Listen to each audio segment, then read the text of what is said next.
Quando você entra em uma loja, te recebem com um sorriso ou com desconfiança? Em um restaurante, te oferecem o cardápio ou te confundem com o garçom? A polícia já te revistou? Quantas vezes? Se a raça nunca foi um problema, provavelmente você é uma pessoa branca. Coleção Antirracista, episódio 8. Branquitude versus antirracismo. Quando o assunto é privilégio, você, pessoa branca, está de qual lado?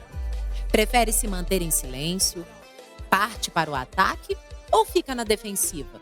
Afinal, você desfruta dos seus direitos, certo? Errado. Direito vale para todas as pessoas e é garantido pela Constituição Federal. Um direito é sempre público e visa o interesse comum. Privilégio é uma espécie de vantagem que um indivíduo ou um grupo tem em relação à maioria.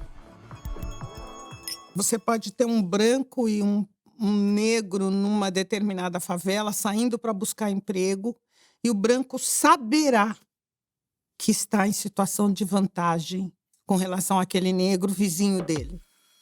A psicóloga e ativista Cida Bento é uma das 50 pessoas mais influentes do mundo no campo da diversidade e há décadas se dedica ao estudo da branquitude. Mas você sabe o que é branquitude? Branquitude é se beneficiar de um privilégio que vem da cor da sua pele, das suas características e que vem de várias gerações que te antecederam. É uma espécie de panelinha que Cida Bento chama de pacto narcísico entre os brancos, que preserva para eles o acesso às melhores oportunidades. Não é que o patrão, o sindicalista, o gestor público se encontra às 5 da manhã para ver como vão discriminar negros. Não é isso. Cada um em seu lugar, sem precisar combinar, nesse pacto narcísico, atuam para que seu grupo permaneça e se reproduza em lugares de poder. Branquitude e negritude não são antônimos. Negritude é uma afirmação política da identidade negra.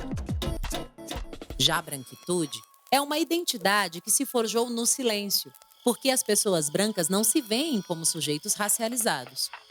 Ou seja, é como se todas as outras pessoas tivessem raças, diferente do branco europeu e seus descendentes, que se acham universais. É a marca indelével dessa colonização, está no DNA da população brasileira, inclusive daqueles que são lidos, percebidos como brancos, desfrutam dos privilégios que a branquitude instituiu, né, para si no Brasil, mas que carregam DNA de mulher indígena ou africana. Na prática, esse embate se dá desde a colonização no século XV. Porém, o conceito branquitude ganhou força a partir dos anos 90 com os estudos críticos da branquitude feitos por sociólogos, historiadores e comunicadores sociais. Mas o branco, como foco na discussão sobre o racismo, surgiu muito antes. Vários estudiosos, principalmente negros, se debruçaram sobre o branco tema, como é o caso do cientista social brasileiro Guerreiro Ramos. Nos anos 1950, Alberto Guerreiro Ramos escreve o ensaio Patologia Social do Branco Brasileiro, no qual ele pergunta: pode a sociedade ficar doente? O sociólogo faz uma crítica aos intelectuais brancos que estudam o negro como tema, como objeto de pesquisa. Então, Guerreiro Ramos inverte esse lugar e traz o branco como o problema gerador do racismo. Segunda série, escola, já passeando com as meninas e um dia elas disseram pra mim assim: a gente não quer mais andar com você porque você tem cor de sujeira. E elas apontaram, eu tinha cor do papel pardo, que embrulhava os cadernos. Guerreiro Ramos conclui: a doença social do branco que contamina a sociedade ressalta positivamente os aspectos da identidade racial branca, ao mesmo tempo que deprecia as pessoas negras. O racismo é realmente uma enfermidade coletiva. If you white folks want to be treated the way blacks are in this society, stand. Nobody's standing here. That says very plainly that you know what's happening. You know you don't want it for you. I want to know why you're so willing to accept it or to allow it to happen for others. Deformada, nua, objetificada, sem nome. A negra, como tantas outras. Escravas que moravam lá na nossa fazenda. Ela tinha lábios caídos e seios enormes, porque naquele tempo as negras amarravam pedras nos seios para ficarem compridos e elas jogarem para trás e amamentarem a criança presa nas costas. Pesado, né?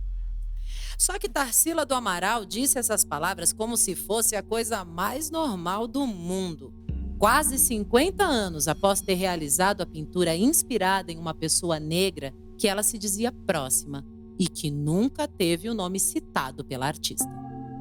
A Negra é um dos quadros mais importantes de Tarsila e simboliza sua filiação ao modernismo brasileiro, cujo marco é a Semana de Arte Moderna de 1922.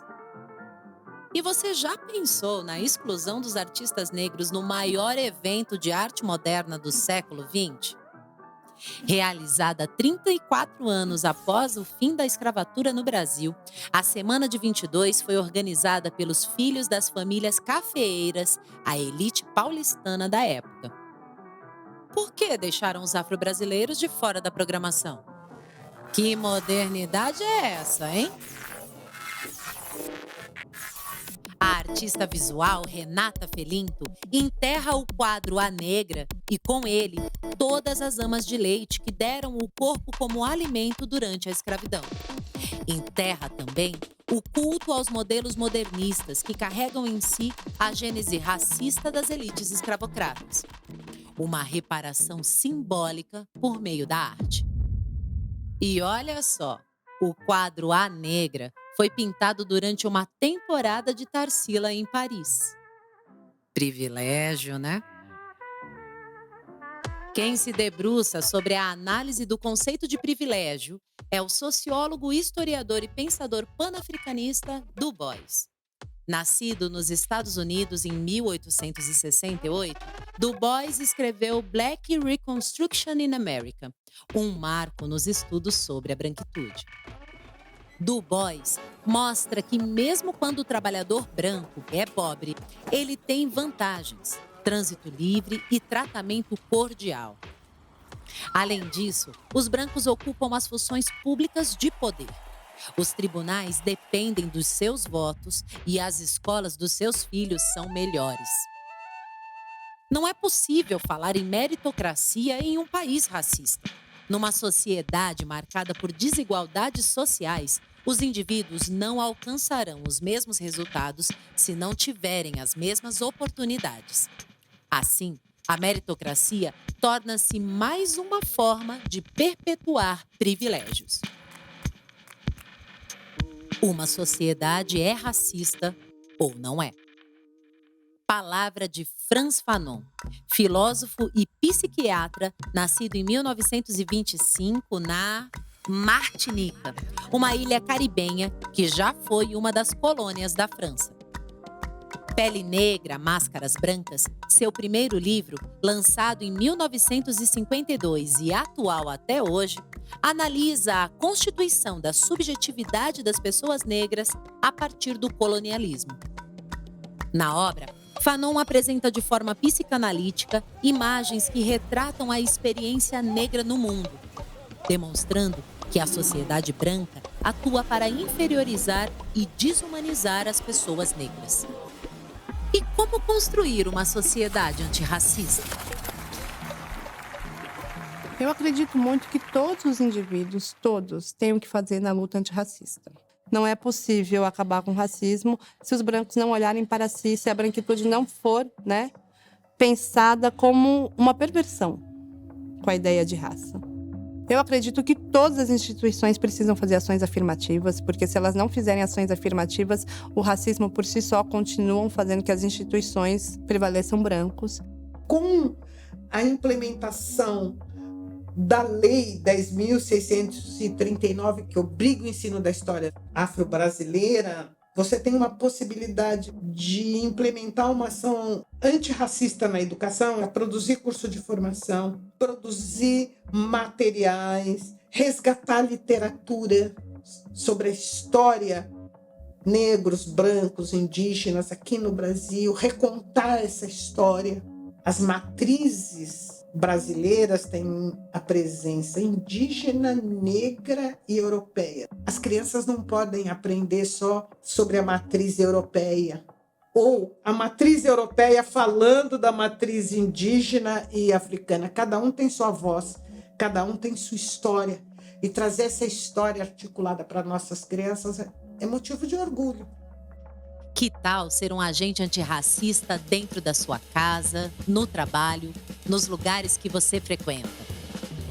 Racismo se combate com educação e política pública.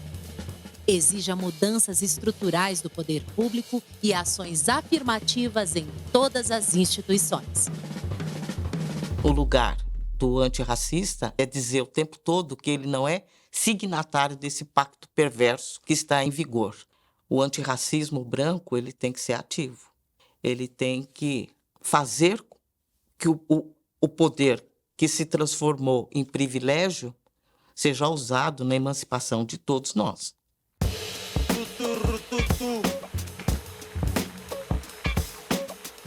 Tutu,